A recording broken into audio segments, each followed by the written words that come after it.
Hello అండి అందరికీ. ఈరోజు సలాడ్ ఎలా ప్రిపేర్ చేయాలో చూసేద్దాము.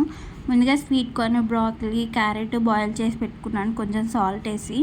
అండ్ నా దగ్గర చికెన్ ఉంది, అది పీసెస్గా చేసుకున్నాను. కొంచెం ఆయిల్ వేసుకున్నాను కడాయిలో, అందులో బాయిల్ చేసినవి కూడా యాడ్ చేసుకున్నాను. తర్వాత చికెన్ కూడా యాడ్ చేసుకున్నాను.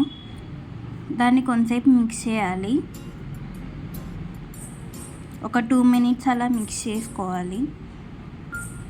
తర్వాత సాల్ట్, పసుపు, గరం మసాలా, కొంచెం కారం అవి యాడ్ చేసుకున్నాను. దాన్ని ఒకసారి మిక్స్ చేసుకోవాలి మళ్ళీ. అంతే అండి, సలాడ్ రెడీ అయిపోయింది. దీనిలో కావాలంటే ఇలా అయినా తినచ్చు, కావాలి అంటే కొంచెం కర్డ్లో సాల్ట్ కారం కలుపుకొని తినచ్చు. నేనైతే కర్డ్ కలుపుకొని తిన్నాను. టేస్ట్ అయితే చాలా బాగుంది, ఆల్రెడీ తినేసాను. మీకు కూడా నచ్చితే లైక్ చేసి, ఫాలో చేసి, కమెంట్ చేయండి. నచ్చితే ఫాలో చేయొచ్చు కదండి. బాయ్.